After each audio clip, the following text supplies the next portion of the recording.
ازيكم يا شباب، معكم معتز ياسر من قناة موبايل برو بلس. النهاردة هنبدأ معكم سلسلة جديدة نتكلم فيها عن حاجات مهمة جدا.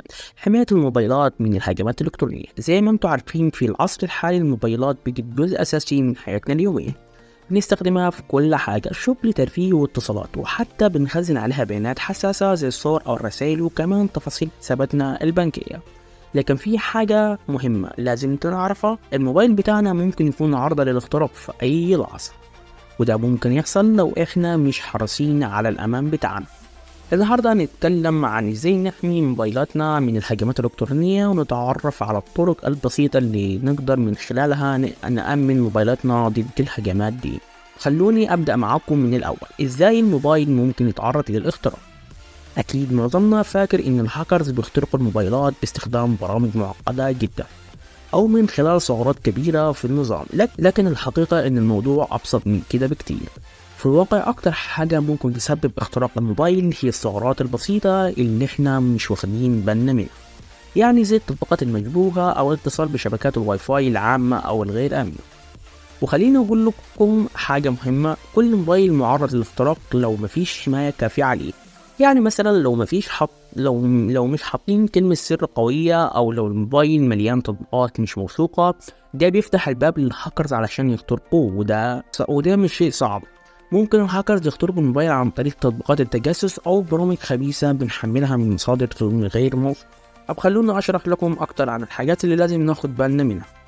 أول حاجة، التطبيقات المشبوهة. دايما تأكدوا إنكم بتنزلوا التطبيقات من المصادر الرسمية زي جوجل بلاي أو أب ستور.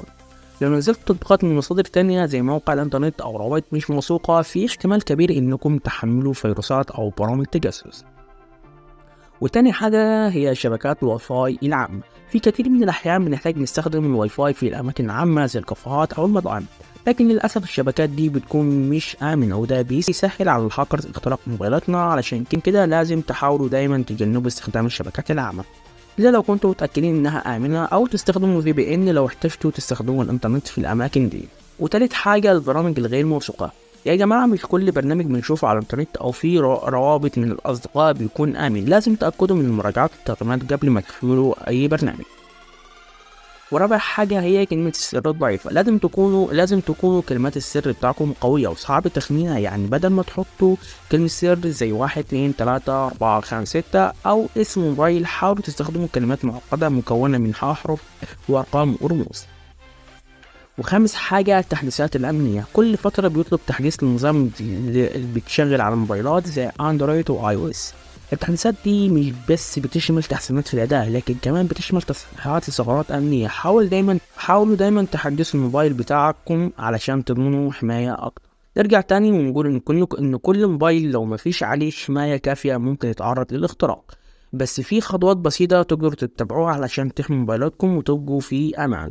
في الحلقة الجاية نتكلم عن حاجة مهمة جدا، ازاي الهاكرز ممكن يسرقوا بياناتكم الشخصية من الموبايل، وهنشرح بالتفصيل ازاي تقدروا تحملوا بياناتكم عشان تضمنوا خصوصيتكم، وده هيساعدكم تحموا موبايلكم من اي تهديدات. اهم حاجة، دايما خلي عندكم وعي بالامن الالكتروني ده، وحاولوا تكونوا حذرين في كل حاجة بتعملوها على موبايلاتكم. خليكم متابعين السلسلة دي علشان نكمل معاكم ونحمي موبايلاتكم بشكل كامل. ما تنسوش تشتركوا في القناة وتفعلوا الجرس علشان توصلكم الحلقات الجديدة أول ما تنزل.